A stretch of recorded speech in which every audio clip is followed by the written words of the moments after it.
परम पूज्य श्री साहिब जी, मंगलमय संत समाज, सदगुरु श्री राम सूरत साहिब जी कहते हैं, धर्म मनुज का सार जियरा, धर्म मनुज का सार, निज समझान दया जीवन पर हिंसा पाप कुटार, चरण शरण गुरु भक्ति सरोरुह, गहे होय भव पार, धर्म मनुज का सार, सत्य विचार क्षमा धीरज लहि बिरत विवेक को धार, धर्म अंग या सबको रक्षक गुरु सतसंग आधार, धर्म मनुज का सार, समदम संयम शील आचरण समता सजग को धार, स्वस शांति गुरु ज्ञान को धारण, राग हृदय से निकार, धर्म मनुज का सार जियरा, धर्म मनुज का सार, आदर प्रीत रीत हित कर वच मिष्ट सरल उच्चार, जीवन चर्या त्याग भरत गही, शौच तोष और धार, धर्म मनुज का सार, शोध बोध है धर्म निरंतर, कुसंग रीति व्यवहार, दोष दृष्टि जग भोग विषय में, दृढ़ उपराम को धार, धर्म मनुज का सार, सदग्रंथन को पाठ पठन नित, धर्म रुनेम सुधार, आशा तृष्णा चाह जहाँ लो, गुरु ज्ञान से जार, धर्म मनुज का सार, देह गेह अभिमान सकल तज मन दृष्टा रफ्तार, धर्म सकल शुभ साधन नर तन मोक्ष होन का द्वार, धर्म मनुज का सार, दिव्य ज्ञान पुरुषार्थ धर्म यह सुखाध्यास को मार, सूरत गुरुपद नेह अंत तक मुक्त सदा निर्धार, धर्म मनुज का सार जियरा, धर्म मनुज का सार। सदगुरु श्री राम सूरत साहिब जी कहते हैं कि हे जीव, हे शांति इच्छुकों, मानव जीवन में धर्म ही सार है, अतः धर्म की कमाई करो। मनुष्य का सबसे बड़ा धर्म क्या है? निज समझानि दया जीवन पर हिंसा पाप को टार, चरण शरण गुरु भक्ति सरोरुह, गहे होय भव पार। साहब कहते हैं कि मनुष्य का सबसे बड़ा धर्म क्या है? धर्म बहुत ही महत्वपूर्ण चीज है, और धर्म को त्याग करके कोई कभी सुखी हो नहीं सकता है। और धर्म कहते हैं अपने स्वभाव में रहना, अपनी दशा में रहना, और अपनी दशा है मन की शांति, जीव का अपने लक्ष्य को, अपने प्राप्तव्य को प्राप्त कर लेना, यही तो धर्म है। प्रसन्न रहना, निश्चिंत रहना, निर्द्वंद रहना, ये धर्म है। यही मानव जीवन का सार है। अपने समान सभी जीवों को पहचानो। हम सुखी रहना चाहते हैं तो ये बात सोचें कि अन्य जीव भी सुखी रहें, तो दूसरों के लिए हम वो सुख शांति प्राप्त करने में सुविधा प्रदान करें, किसी को कष्ट ना दें। ये हमारा धर्म है। और हमारा धर्म यह है कि किसी की हिंसा ना करें, किसी को चोट ना पहुंचावें, और समस्त पाप कर्मों का त्याग करें। पाप कर्म है मन तथा इंद्रियों को उत्तेजित करना, चंचल करना, कटु बोलना, क्रोध करना, ये सब पाप है। और ये पाप को करना, ये धर्म से दूर चले जाना है। निज सम जानि दया जीवन पर, हिंसा पाप को टार। चरण शरण गुरु भक्ति सरोरुह, गहे होए भव पार। सदगुरु कहते हैं, सदगुरु के चरण शरण गुरु भक्ति सरोरुह, गहे होए भव पार। सबसे बड़ा धर्म यह है कि सदगुरु की शरण में जाकर के उनके ज्ञान और उपदेशों को जीवन में अपनाओ। ये धर्म है। ये नहीं करेंगे तो संसार की धारा में बहेंगे, मन हमारा चंचल होगा, दोष आएंगे, विकार आएंगे, तो धर्म से दूर चले जाएंगे। तो सबसे बड़ा धर्म यह है कि गुरु की शरण में जाकर के गुरु भक्ति अपना करके संसार सागर से पार होना। सत्य विचार को अपनाओ और क्षमावान बनो।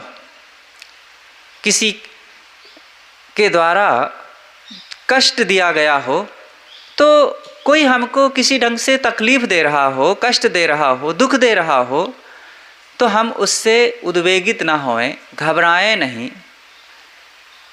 उससे हम बदला लेना ना चाहें। बिरति विवेक को धार, धीरज लहि बिरति विवेक को धार। धैर्यवान बन करके वैराग्य और विवेक को धारण करो। धर्म अंग यह सबको रक्षक, गुरु सत्संग आधार। ये धर्म बहुत ही कल्याणकारी है, सबके लिए सुखदायी है। सद्गुरु कहते हैं कि सत्य विचार क्षमा धीरज लही, विरति विवेक को धार। धर्म अंग या सबको रक्षक, गुरु सत्संग आधार। ये धर्म जो यह है कि कौन सा धर्म? विरति विवेक, वैराग्य और विवेक, ये ऐसे रक्षक हैं, ऐसे धर्म हैं कि साधक को सब प्रकार से मजबूत बना देते हैं।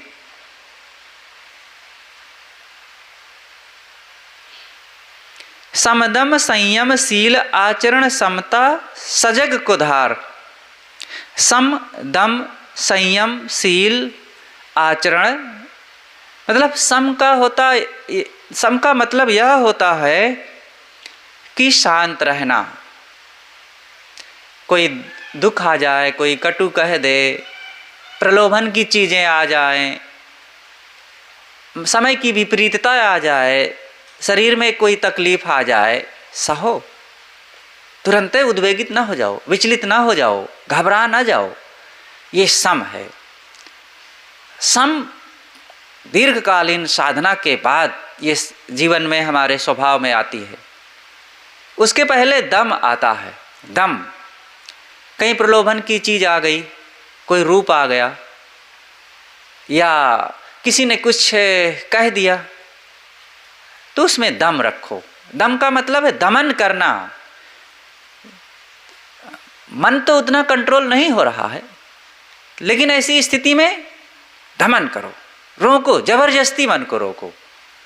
कोई रूप आ गया है, अब आकर्षण की भावना से देखने का मन होता है, अब मन तो बार बार कह रहा है, तो दमन करें, वहाँ से हट जाएं, आंख बंद कर लें, दूसरी तरफ देखने लगें। मन तो नहीं मान रहा, मन से समन होता है और इंद्रियों का दमन होता है। तो ये भी धर्म है। बन सके तो समन में रहें, लेकिन अगर समन भाव नहीं आ रहा है तो दमन करें, ये भी धर्म है। दमन नहीं करेंगे तो अनाधिकृत चेष्टा करेंगे, देखने सुनने खाने पीने की, किसी की प्रलोभन की चीज़ें देख करके, नर नारियों को देख करके, तो बुरा हो जाएगा, दुख हो जाएगा। तो दमन करना ये भी धर्म है। संयम शील, संयम में रहो, संयममय जीवन हो। हमारा जीवन पूरा संयममय होना चाहिए।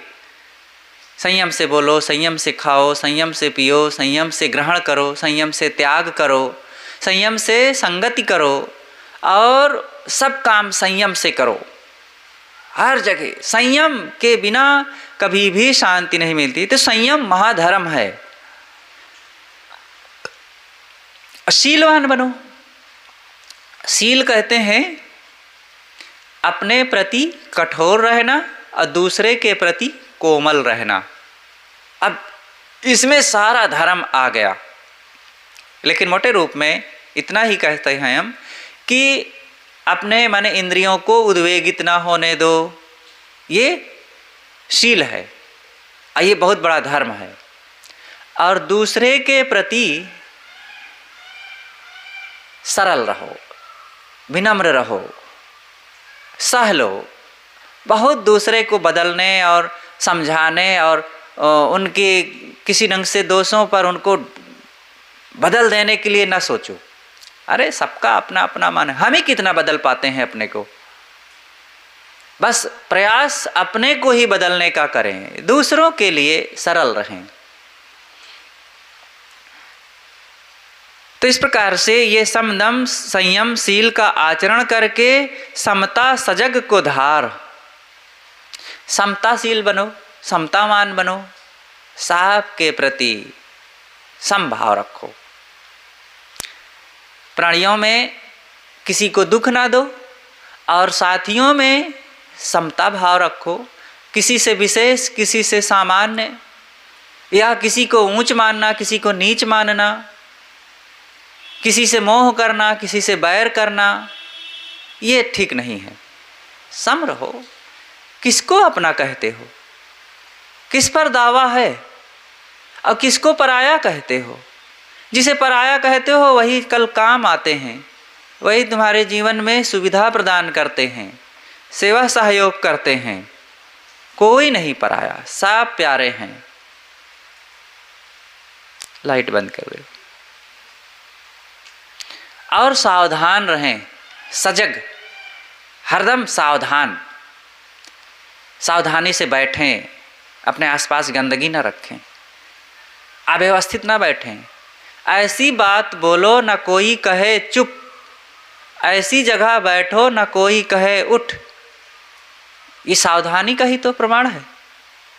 एक सभा लगी थी, विशेष लोगों के लिए वहाँ विशेष स्थान छोड़ करके रखा गया था, कुर्सियाँ लगी थी और लोग जो आते पीछे बैठते जाते कुर्सियों पर। एक महाशय आए और आगे की जो विशेष लोगों के लिए खाली कुर्सी थी और वहीं जा कर के बैठ गए। तो जब वहाँ का प्रबंधक आया, उनका हाथ पकड़ करके उठा दिया सबके बीच से। अब उनको शर्माना पड़ा। अब वो सावधान नहीं रहे, विचार पूर्वक काम नहीं किए। कहीं भी बैठ जाए, किसी से भी कुछ बोलने लग जाए। दो लोग बातें कर रहे हैं, अब एक तीसरा जा कर के बीच में बोलने लग गया। तो ये असावधानी के लक्षण हैं, ये मूर्खता की निशानी है। स्वस शांति गुरु ज्ञान को धारण, राग रुद्वेष निकार। और धर्म क्या है? स्ववस्था को अपनाओ जीवन में और गुरु की संगति में लगो। गुरु की संगति, गुरु का मतलब सद्गुरु, बोध और रहनी संपन्न वैराग्यवान संतों की संगति करो। बोध और रहनी पारक सिद्धांत का पारिभाषिक शब्द है, बोध और रहनी।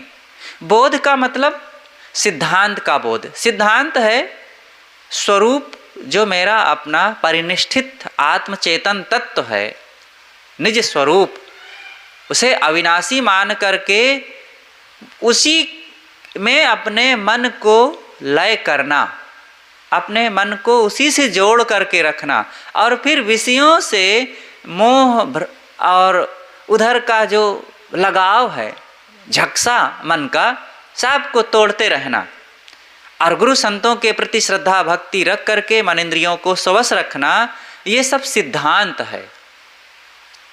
तो सिद्धांत के प्रति प्रेम होना, ये है बोध। और रहनी का मतलब है इंद्रियों में पवित्रता लाना, रहनीवान बने। तो ये बोध और रहनी, इसी को वेदांत में कहा जाता है बहुश्रुत और ब्रह्मनिष्ठ। बहुश्रुत का मतलब है बोधवान, बहुत लोगों के द्वारा, बहुत गुरुजनों के द्वारा ज्ञान की बातों को जो बहुत सुना हो, इसका मतलब है उसके पास बहुत ज्ञान बोध विचार है, समझता है। तो बहुश्रुत और ब्रह्मनिष्ठ।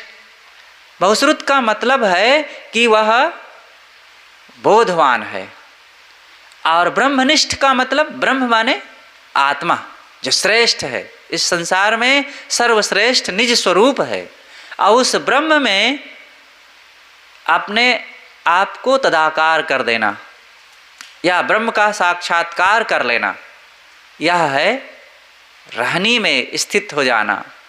तो इस प्रकार से ये बोध रहनी में ठहर जाना, यही है गुरु की संगति प्राप्त करने का फल।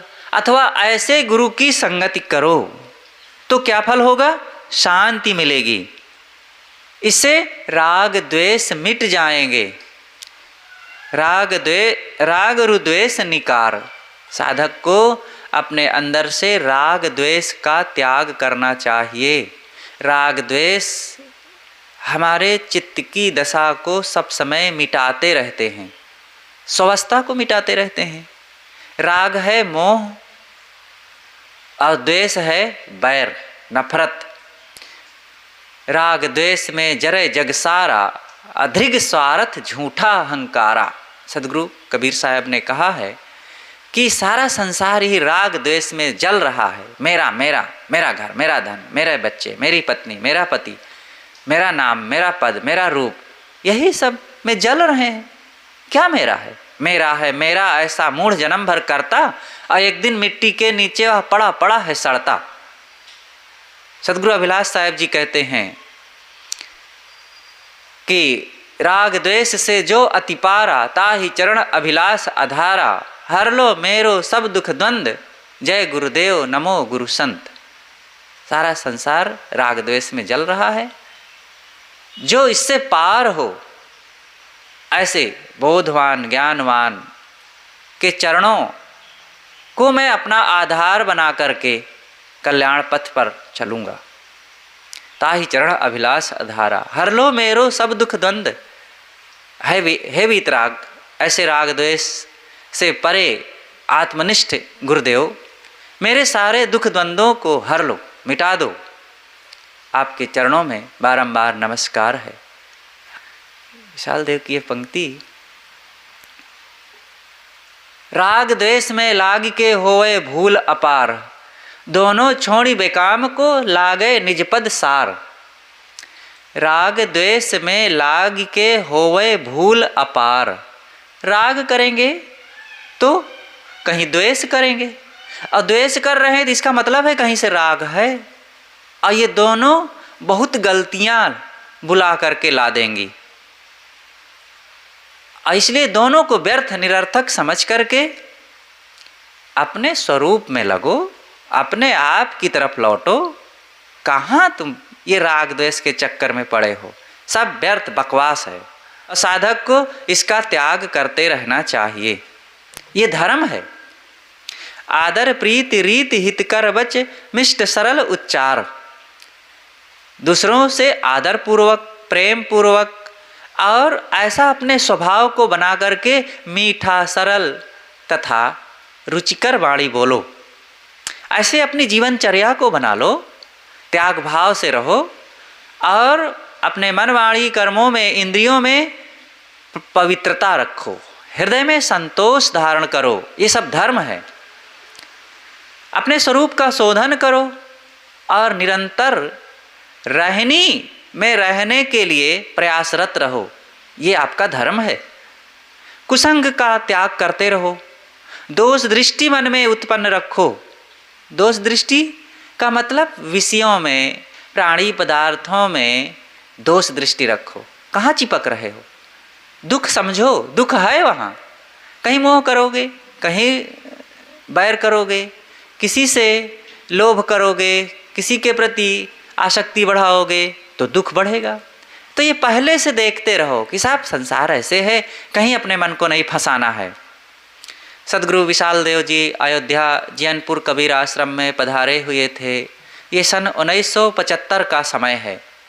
ठंडी के दिन थे और ऊपर छत पर विशाल देव चौकी पर विराजमान थे। आसपास गमले में फूल सजे हुए थे। करीब 8 बजे का समय था। सदगुरु अभिलाष साहेब जी वहाँ गए, फूल लेकर के विशाल देव के चरणों में चढ़ाए और बंदगी करके पास में बैठ गए और मुस्कुराते हुए थोड़ा सा इधर उधर देख करके, फूल लगे थे, विशाल देव से विनोद करते हैं कि गुरुदेव आसपास फूल लगा रहता है तो वातावरण बहुत अच्छा रहता है। विशाल देव चुप रहे।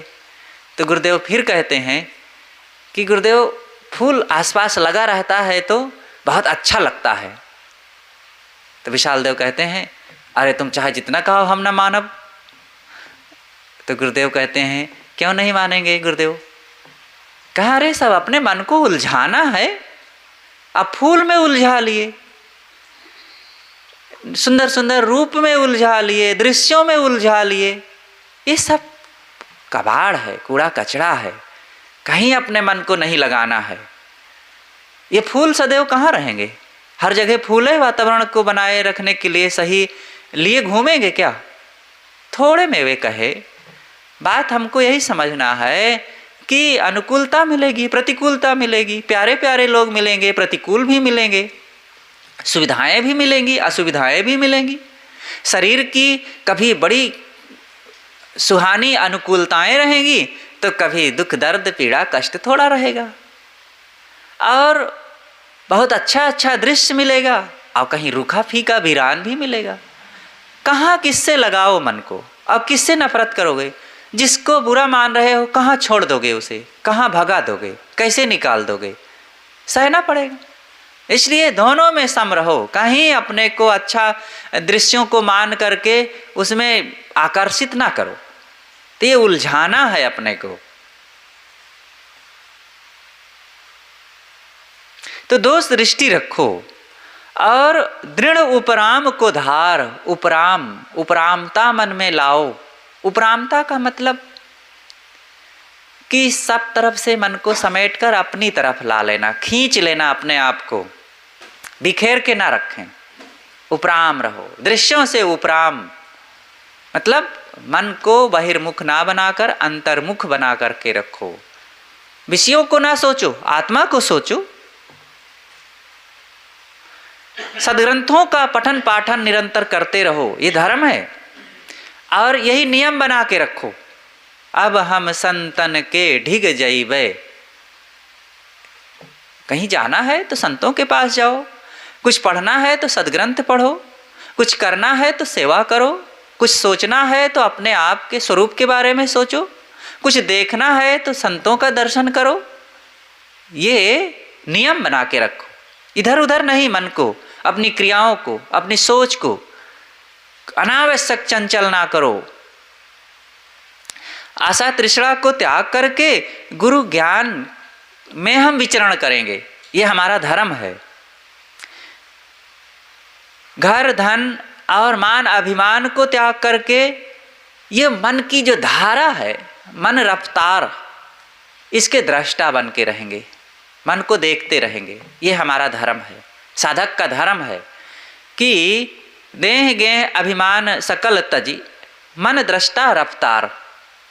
देह माने शरीर और गेह माने घर। तो इन शरीर और घर आदि की, घर तथा घर में रहने वाले लोगों के प्रति मन को हम आकर्षित नहीं करेंगे, मोह नहीं बढ़ाएंगे, और सारे अहंकार को मिटा करके मन की चाल को परखेंगे। मन दृष्टा रफ्तार, मन का जो बहाव है, मन की जो धारा है निरंतर चंचल रहने की, दृश्यों की तरफ, उसके दृष्टा बन करके रहेंगे। और सारे शुभ साधनों को अपने मन तथा इंद्रियों में अपनाएंगे, शुभ साधनों को अपनाएंगे, नियम से रहेंगे, सत्कर्तव्य करेंगे, सेवा करेंगे। अमोक्ष होन का द्वार सावधान हम रहेंगे, क्योंकि आज मानव जीवन मिला है, ये मोक्ष का दरवाज़ा है। और यहाँ नियम संयम से नहीं रहेंगे, धर्म का पालन नहीं करेंगे, तो यह द्वार हमारे लिए खुल नहीं पाएगा। बंद फाटक में संसार के तमाम खानियों में भटकते थे पहले, और इस द्वार में मनुष्य शरीर में आए तो, लेकिन हमने अब फाटक को खोलने का प्रयास ही नहीं किया। फाटक तो है लेकिन खोलेंगे नहीं तो इससे पार होंगे कैसे।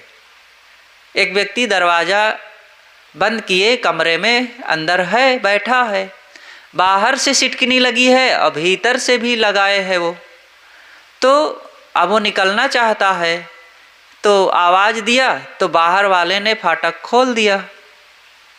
अब भीतर वो खुद बंद किए है, अब निकलना है उसे तो खुद खोले तभी तो निकलेगा। तो हम अपने मन को ठीक करें,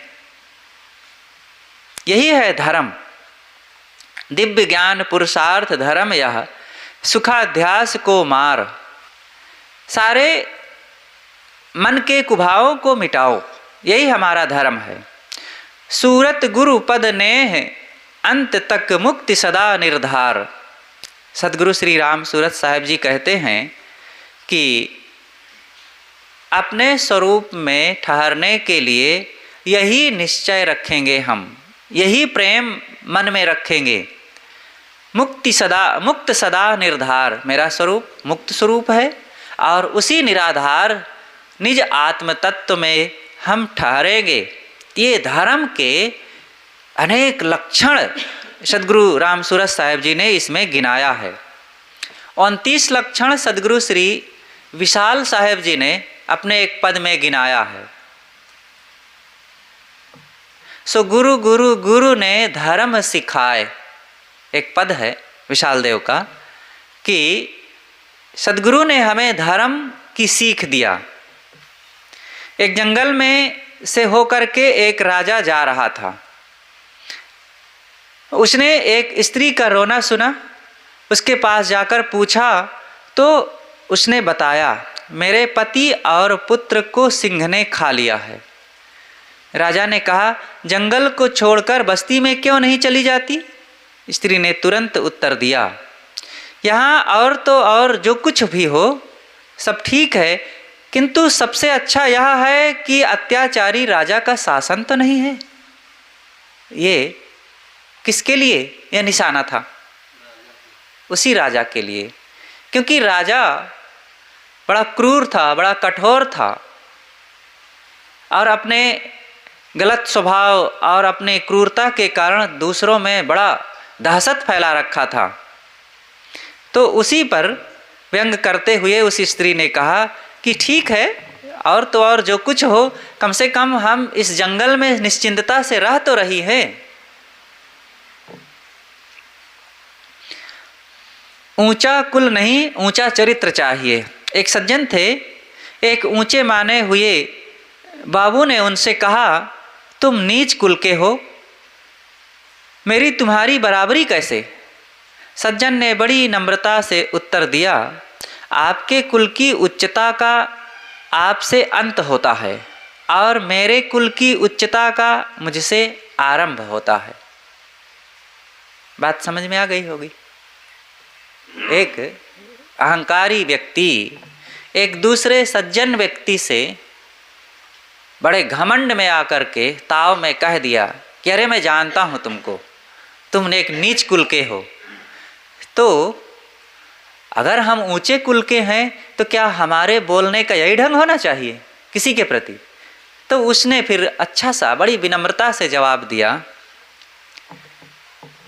कि आप ऊंचे कुल के हैं और ऐसे ही आपको बोलना चाहिए। मतलब आपकी उच्चता का आज से अंत होता है और मेरी उच्चता का आज से शुरुआत होती है। सम्राट भोज की उदारता। धारा नगरी का सम्राट भोज बड़ा उदार और दानी था। दान करते समय वह धन पानी की भांति उलीचता था। मंत्री ने सोचा इस प्रकार राजा साहब दान करते रहेंगे तो राजकोष ही खाली हो जाएगा एक दिन। अतएव जिस सभा भवन में सम्राट बैठते थे उसके सामने एक पट पर मंत्री ने खड़िया से लिख दिया, आपदार्थे धनम रक्षेत, अर्थात आपत्ति काल के लिए धन की रक्षा करनी चाहिए। प्रातःकाल सम्राट जब सभा भवन में आए तो उन्होंने पट्ट पर लिखे हुए वाक्य को देखा और उत्तर में लिख दिया, श्रीमतामत्पादः कुतः,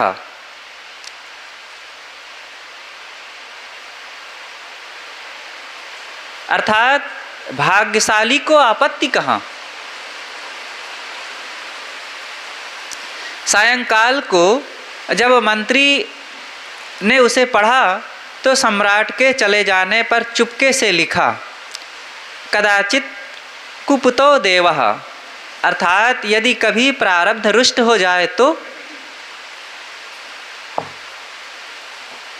दूसरे दिन मंत्री ने उत्तर में सम्राट से बड़ा उत्तम उत्तर लिखा, संचिदापि विनश्यति, अर्थात तब तो संचित धन भी नष्ट हो जाएगा, काम नहीं आएगा।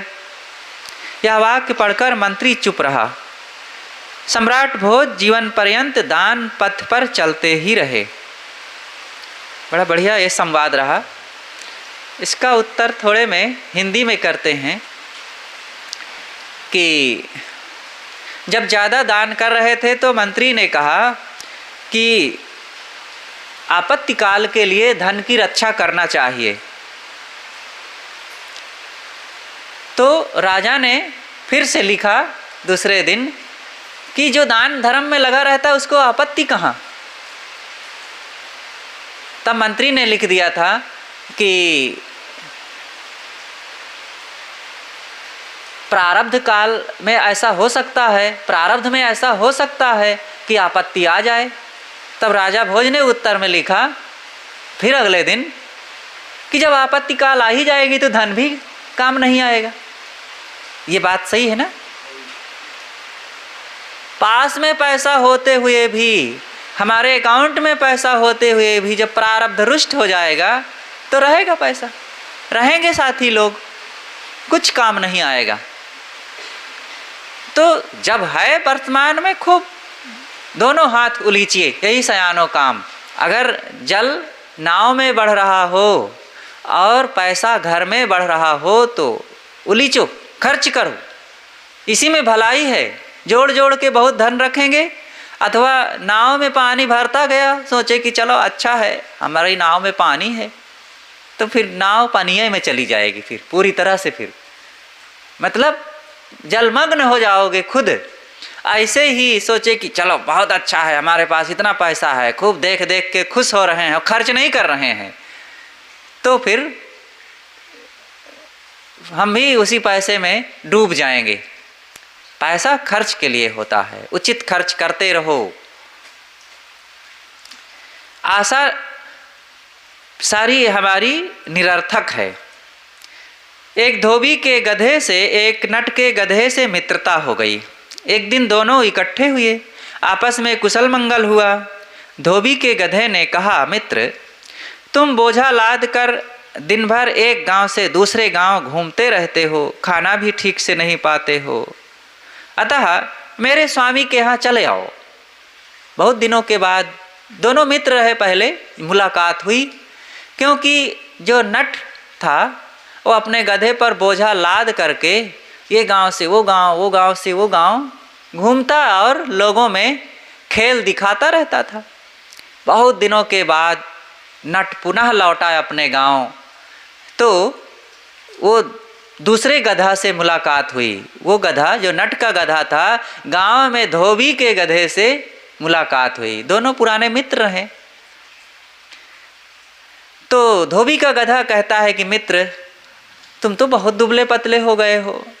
तब नट वाला गधा अपने दास्तान सुनाया कि क्या करूं, और मेरा मालिक मेरे ऊपर अपना डेरा डामा लाद करके चलता है एक गांव से दूसरे गांव, और बहुत चलना पड़ता है।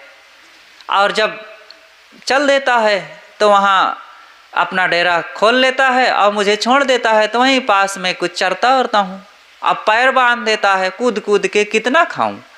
तो धोबी के गधे ने कहा कि ऐसा करो, आ जाओ मेरे पास।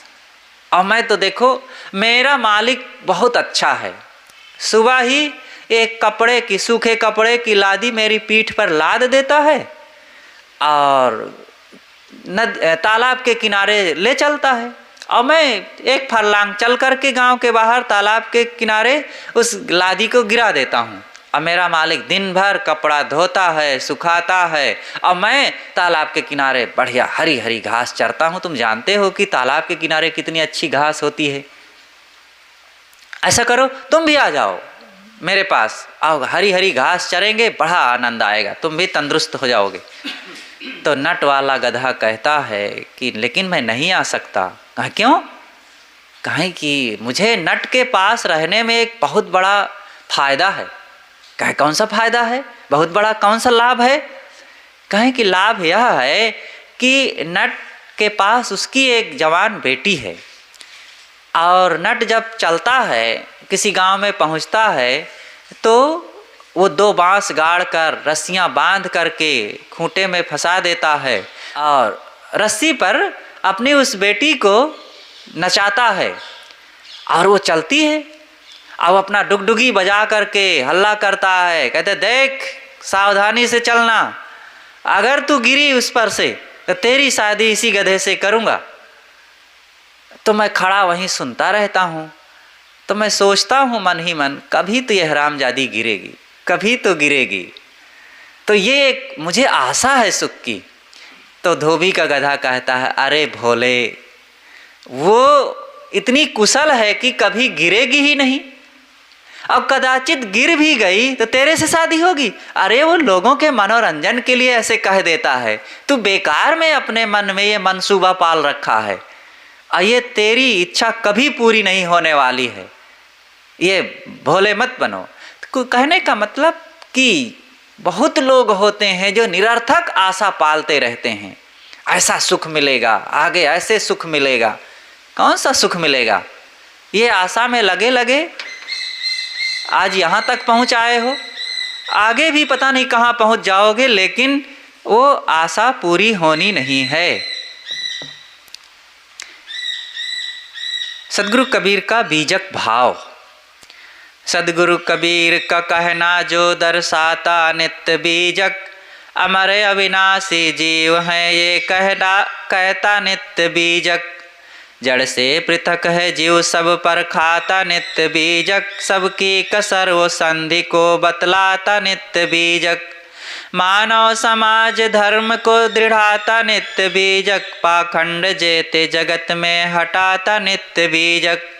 जीवों के भूल भरम को नसाता नित्य बीजक, सदाचरण में चलना नित्य बताता नित्य बीजक।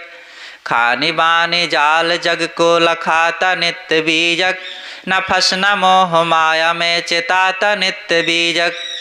बंधन अनंत जीव के छुड़ाता नित्य बीजक, करता कोई न जगत का दर्शाता नित्य बीजक। थापक मनुज ही सर्व का बदता नित्य बीजक, भाषा सरल हित कर कहो सुझाता नित्य बीजक। गुरुमुख वही जाने पढ़े पढ़ाता नित्य बीजक, सूरत सदगुरु की बलिहारी जो भाता नित्य बीजक। है कृपा श्री कबीर की जो ध्याता नित्य बीजक। बीजक में क्या है? थोड़े में साहब ने सब कुछ बता दिया।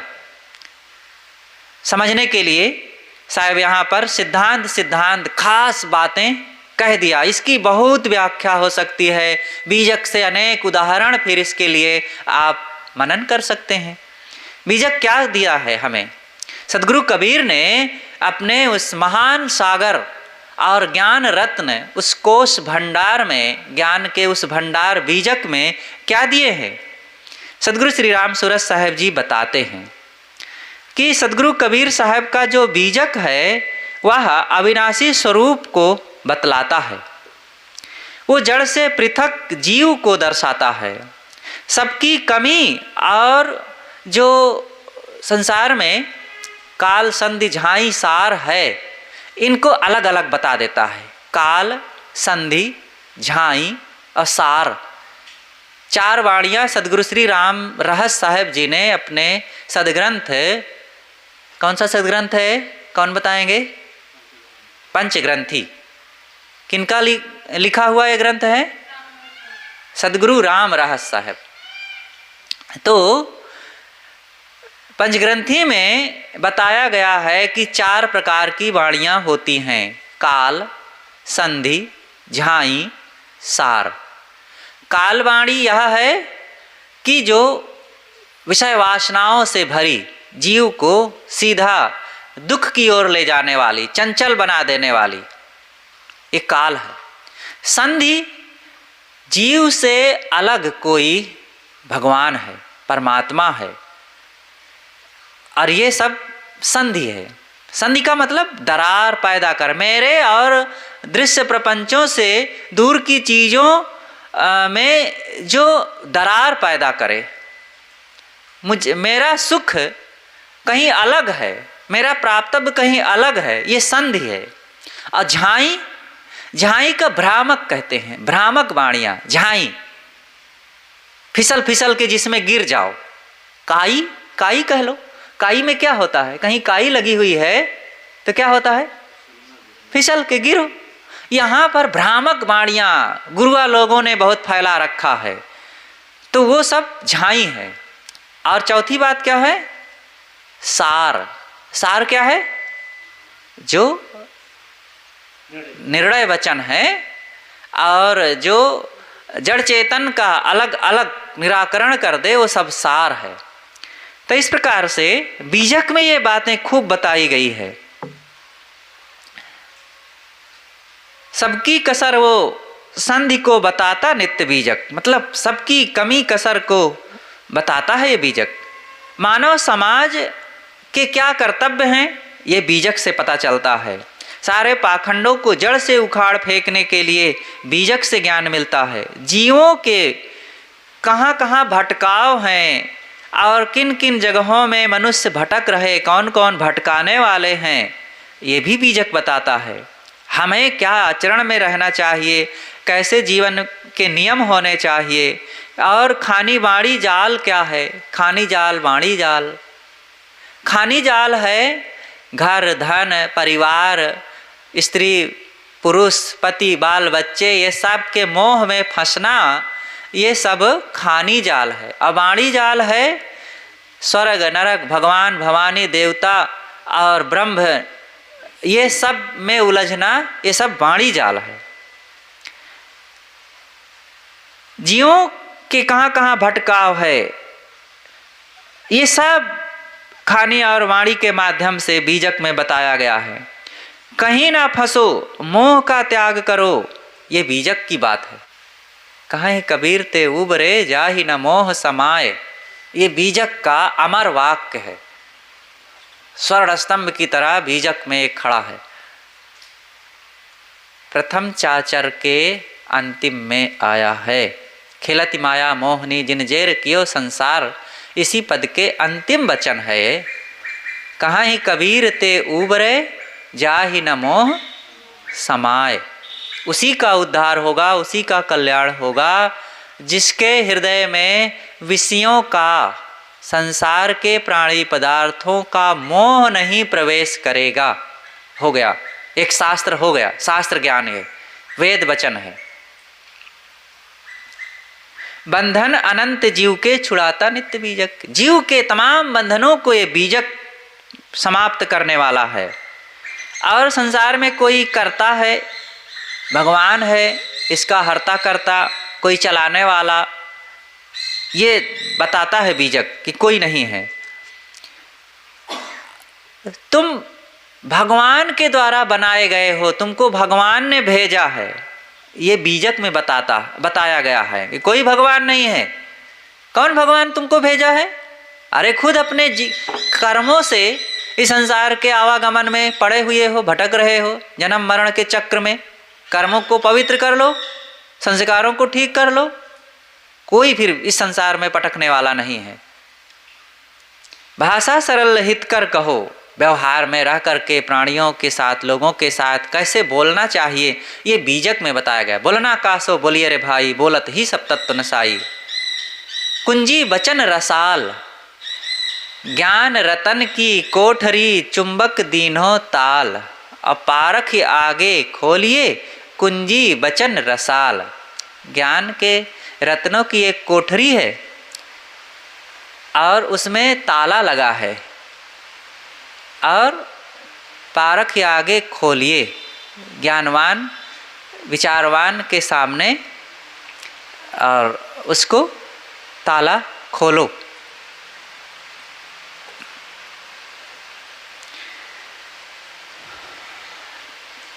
साहब कहते हैं आगे, सूरत सदगुरु की बलिहारी, जो भला अनित्य बीजक है, कृपा श्री कबीर की, जो ध्याता नित्य बीजक।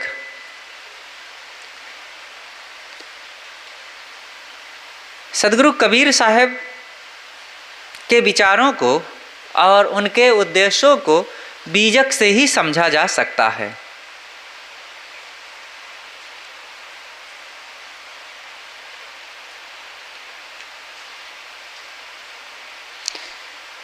हमें अब चाहिए गुरु पद प्रीति, तज सब मान गुमान, हृदय से भक्ति भाव की लय लय रीति। सब कुछ भोग मिलो मोहि जग के, बिन गुरु सब विपरीत। मिले अन मिले दुख ही दुख भी बीतो, सब स्वार्थ तक प्रीति। सबके राग द्वेष में फंसी फंसी खोयो गुरु की नीति। यह विद्या सुख मान में भूलो, कीन्हो बहुत अनीति। एक रस जय विधि भाव न छूटे, गहो सोई परतीत। सबके तान बान को तज कर, निज स्वरूप को प्रीति। सूरति करी प्रसन्न गुरुदेव, वही चलूँ मैं रीति। बहुत बढ़िया वचन। सदगुरु कहते हैं कि हमें अब चाहिए गुरुपद प्रीति। अब हमें गुरु के चरणों के प्रेम की जरूरत है। सारे मान अभिमान को छोड़ करके भक्ति पथ में चलने की जो रीति है, मैं उसको अपनाऊं। सब कुछ भोग मिलो मोहि जग के, बिन गुरु सब विपरीत। सारे संसार के भोग पदार्थ मिलने के बाद अगर सद्गुरु नहीं मिले तो सब बेकार है। मिले या नहीं मिले, दुख ही दुख बीतो, सब स्वार्थ के प्रीति। चाहे जितना जो कुछ मिला हो या बिछड़ा हो, लेकिन वो सब मिलन वियोग में स्वार्थ समाया रहा। और स्वार्थ भाव में, प्राणी पदार्थों के स्वार्थ में पड़ करके कहीं शांति ना मिली। सबके राग द्वेष में फंस खोयो गुरु की नीति। मैं राग द्वेष के चक्कर में पड़ करके गुरु ज्ञान को खो दिया। गुरु नीति, गुरु पथ पर चलने के जो ढंग है, वो न्याय है, वो सबको मैं भुला दिया। यस विद्या सुख मान में भूलो, कीन्हो बहुत अनीति। ऐसे परम सुखदायी उस ज्ञान के नीति को, नियम को भूल करके मैं बहुत भटकता रहा संसार में। एक रस जही विधि भाव न छूटे, गहो सोई परतीति। मैं ऐसे एक नियम से एक रस चलता रहूं, ये ज्ञान के आचरण मेरे जीवन में कभी छूटे ना, और गुरु संतों के प्रति ये विश्वास मेरे मन में सदा बना रहे। और इस तान बान में उलझ करके मैं कहीं अपने स्वरूप से विपरीत न हो जाऊं।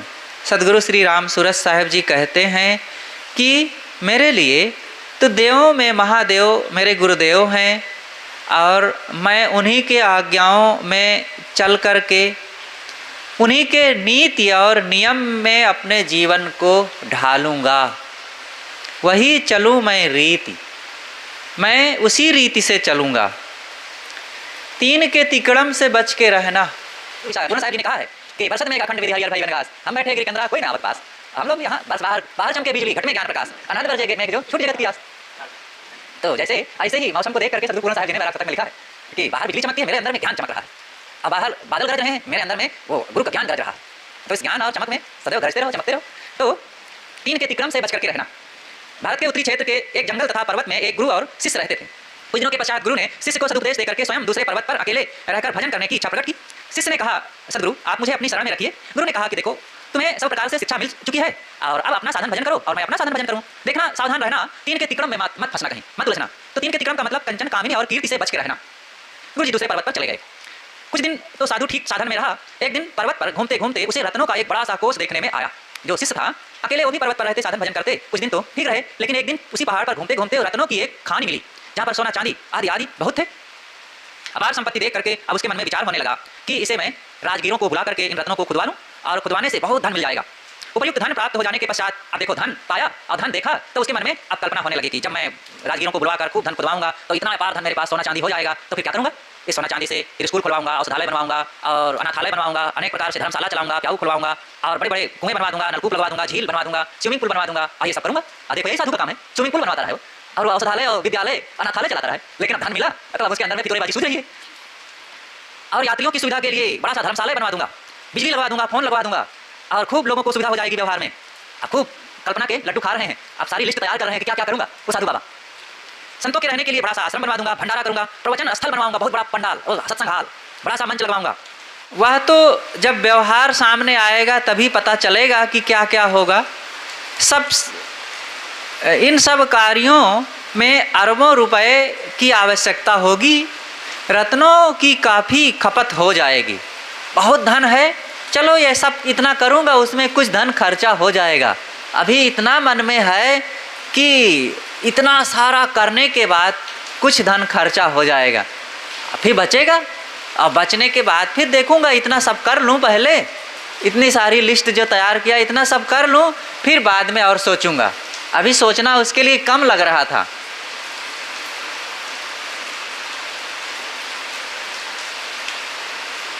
इस प्रकार कल्पना की उड़ान में उसे गुरु के वे उपदेश ही भूल गए।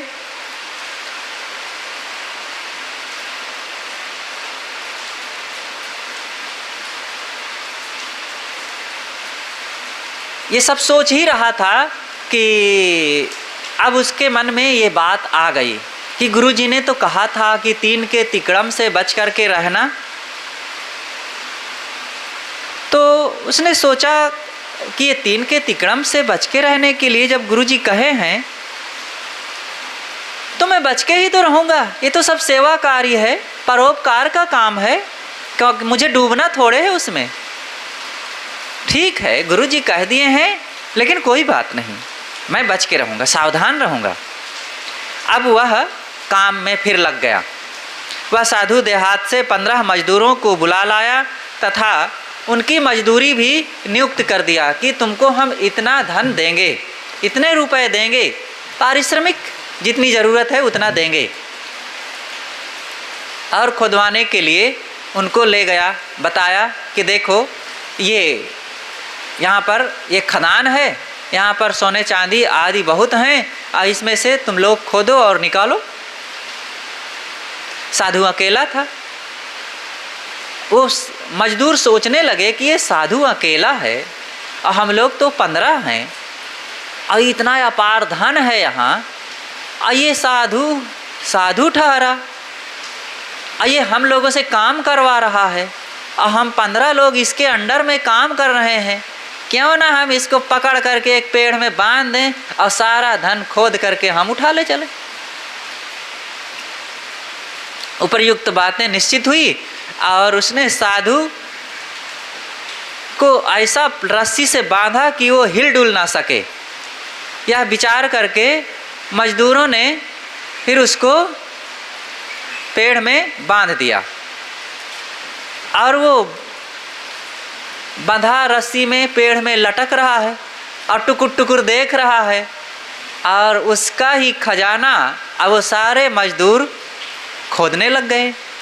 दूसरे दिन जब चरवाहे आए, साधु को इस प्रकार पेड़ में बंधा लटकता हुआ देख करके, उसके हाथ पैर कसे देख करके अब वो तो दंग रह गए अब इसको भी गुरु के उपदेश याद आने लग गए कि गुरु ने कहा है कि 3 के तिकड़म से बच करके रहना।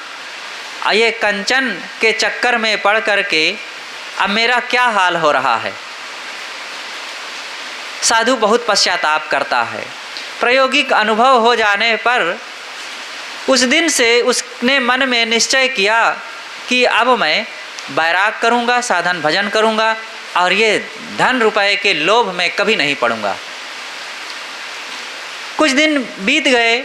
एक समय वन में किसी झाड़ी में मधुर स्वर से रोने की आवाज़ सुनाई पड़ी।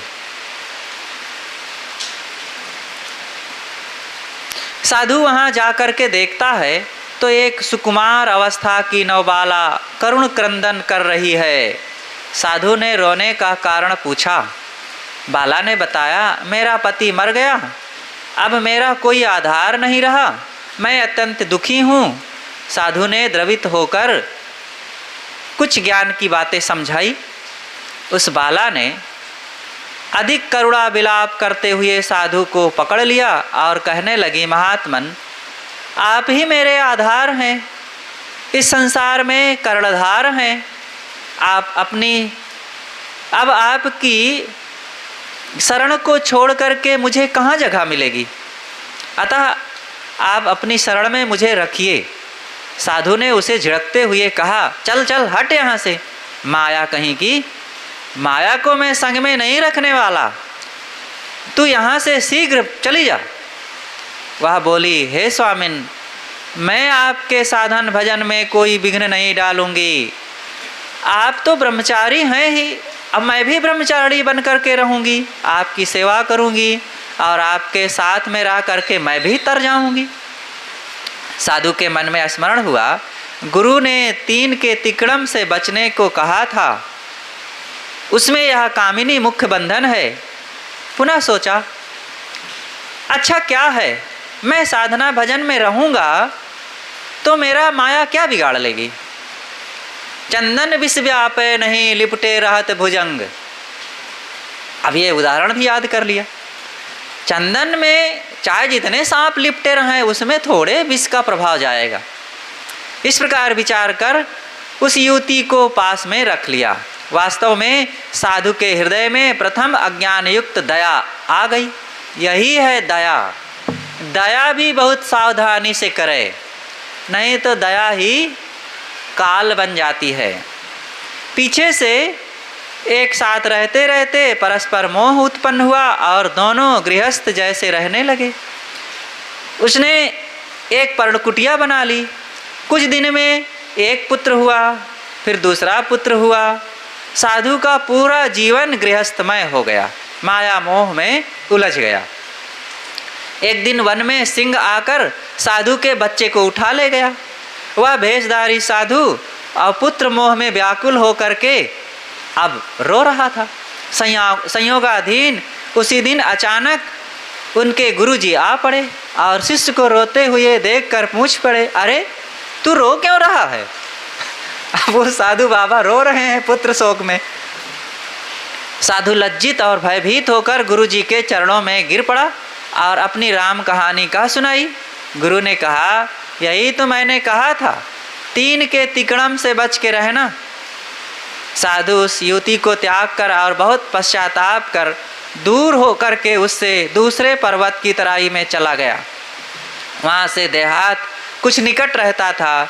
कुछ दिन तो साधु अपने साधन भजन में अच्छा से लगा रहा। एक दिन देहात से एक मनुष्य आ गया और उसका इकलौता लड़का बीमार था।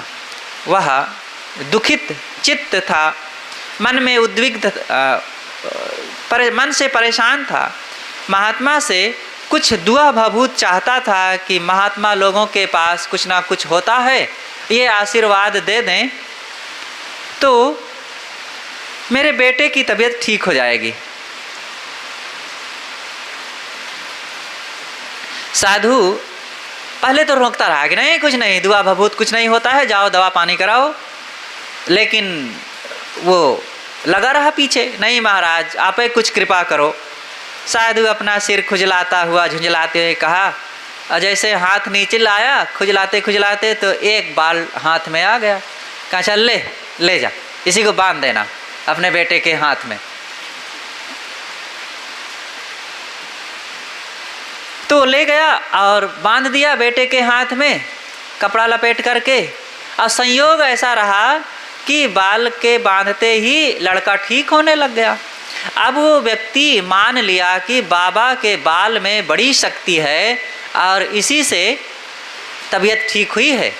अब वो लोगों में प्रचार कर दिया कि पर्वत की तराई में जो साधु बाबा रहते हैं वे बड़े सिद्ध पुरुष हैं, सारे संकट, सारे रोग, सारे दुख तकलीफ को वे दूर कर देते हैं। उनके बाल में इतनी शक्ति है कि उनके बाल को ला करके कोई भी अपने शरीर में बांध ले तो सारे दुख दर्द समाप्त हो जाते हैं। अब तो लोगों की लाइन लगने लगी बाबा का बाल मांगने के लिए, और लोग आने लगे कि बाबा हमारी माँ बीमार है, हमारी भैंस दूध नहीं देती है, और हमारे पिता के दांत दर्द है, हमारे बेटा को बुखार लगा है, हमारी पत्नी को पेट में दर्द रहता है। और सब आने लगे बाबा हमको भी एक आशीर्वाद दे दीजिए। तो उनको भी रास आने लगा कि अरे मैं तो बहुत सिद्ध हो गया, लोग बड़ा मानते हैं, और बाल में क्या रखा है, मेरे तो करोड़ों बाल हैं। और एक एक बाल देने लगा। अब धीरे धीरे उनके सिर के आधे बाल झड़ गए, गंजा हो गया। अब वो सोचा कि ये तो एक ना एक दिन बाल भी ख़त्म हो जाएगा, तो मैं क्या दूंगा, अब ये गंजा होता जा रहा हूँ, नहीं अब बाल वाल नहीं दूंगा, कुछ नहीं होता है बाल वाल से। अब इतना प्रचार हो गया था, अब कहाँ ये गाड़ी रुकने वाली है, अब लोगों की भीड़ लगी रहे, लेकिन अब ये देने को तैयार नहीं। बहुत लोग री करें, गिड़गिड़ाएं तो फिर एक बाल दे दे। एक दिन एक यादव जी, उनकी माँ बहुत बीमार हुई, तो बड़ा भाई कहते चलो महाराज जी के पास, माँ की तबीयत ठीक नहीं है, उनका आशीर्वाद बाल ले आते हैं, बांधेंगे सब ठीक हो जाएगा। तो दो भाई आए, अब बाबा के पास आए तो कहा नहीं कुछ नहीं होता है, बाल वाल नहीं मिलता है, हम बाल नहीं देते हैं, अब ये सब हमारा ख़त्म हो गया है इसमें की सिद्धि। तो कहा नहीं बाबा दे दो, हमारी माँ बहुत बीमार है। तो नहीं दे रहे थे, तो लौट गए और दूसरे दिन फिर आए, अब की बार फरसा लेकर के बड़ा सा आए।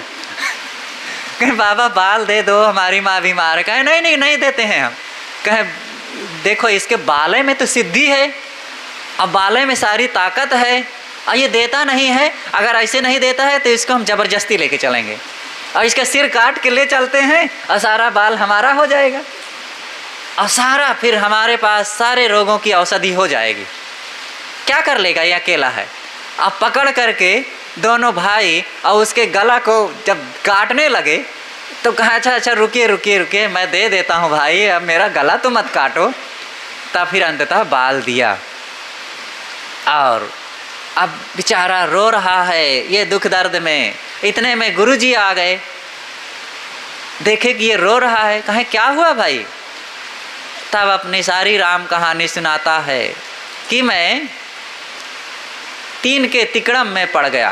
कौन सा था ये, कीर्ति, हमारा सम्मान हो, नाम फैल जाए, और एक कीर्ति के चक्कर में मैं लोगों को इस प्रकार से बाल देने लग गया, और आज ये हाल हुआ कि मेरा सिर काटने के लिए भी लोग तैयार हो गए। तो गुरुजी ने कहा मैंने कहा था ना कि 3 के तिकड़म से बच करके रहना, तू अपना नाम कमाने के लिए पड़ गया। नाम कमाएगा तो क्या पा जाएगा, तेरे मनोविकार मिट जाएंगे, शांति मिल जाएगी, स्वरूप का बोध हो जाएगा। नाम रूप ये सब बेकार है। तो साधक को ये 3 के तिकड़म से बच के रहना चाहिए।